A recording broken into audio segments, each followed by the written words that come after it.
ভারত বাংলাদেশ জাতীয়তাবাদী দলের সাথে তারা কথা বলছে, কথা বলবে বলছে এবং তারা সম্পর্ক গড়বে। ভারতের হাইকমিশনের সাথে দীর্ঘদিন পর বিএনপির বৈঠকের পর বিএনপি মহাসচিব বলছেন, আজকে ভারতীয় সংবাদ মাধ্যমের সাক্ষাৎকারে বলছেন যে ভারতের সাথেও মানে বিএনপির বরফ গলতে শুরু হয়েছে সম্পর্কে। তাহলে নতুন যেই সমীকরণ দাঁড়াচ্ছে। আপনাকে ধন্যবাদ। দেখুন, এই যে 5ই আগস্টের গণ অভ্যুত্থান, এই গণ অভ্যুত্থানের পরে কিন্তু নতুন বাংলাদেশ তার যাত্রা শুরু করেছে। সেই নতুন যাত্রায় আমরা কিন্তু সকলকেই পাশে চাই ন্যায্যতার ভিত্তিতে। আমরা ইচ্ছে করলেই কিন্তু ভারতকে আমাদের কাছ থেকে সরিয়ে দিতে পারি না। ভারত আমাদের 3 দিকে তাদের বর্ডার, আমরা চাইলেই আমরা এই ভূখণ্ডটাকে অন্য জায়গায় নিয়ে যেতে পারি না।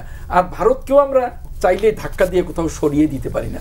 আমাদের কি হবে, আমাদের ভারতের সাথে এতদিন যে সম্পর্কটা ছিল একটা অসমতার, একেবারেই ওই যে তারা বলছেন যে আমাদের সাথে স্বামী স্ত্রীর সম্পর্ক, এই যে অসমতার সম্পর্ক, এখন এই নতুন বাংলাদেশের অগ্রযাত্রায় আমরা পৃথিবীর সকল রাষ্ট্রের সাথেই একটা ন্যায্যতার ভিত্তিতে, সমতার ভিত্তিতে আমরা সেই সম্পর্কটা চাই। আসলে একটা কথা আছে যে এখন কিন্তু এই সময়ে পৃথিবীর কোনো দেশের সাথেই কোনো দেশের বন্ধুত্বপূর্ণ সম্পর্ক না, সকলের সাথেই কিন্তু অংশীদারিত্বের সম্পর্ক। সেই অংশীদারিত্বের সম্পর্কে আমাদের সেই ন্যায্যতাটা ভারতের সাথে থাকবে, সেই ভিত্তিতেই ভারতও রিয়ালাইজ করবে যে না, আগে যেটা হয়েছে যে অন্যায্য যে অসমতা, সেইটার এখন আর সময় নেই।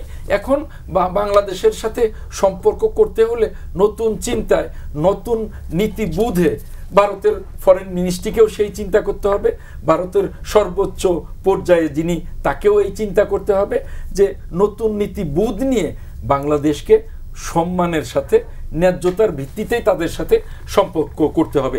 এবং আমার মনে হয় এই চিন্তাটা তাদের মধ্যে শুরু হয়েছে, এবং শুরু হয়েছে বলেই আজকে এই পরিবর্তিত পরিস্থিতিতে ভারত বাংলাদেশ জাতীয়তাবাদী দলের সাথে তারা কথা বলছে, কথা বলবে বলছে এবং তারা সম্পর্ক গড়বে।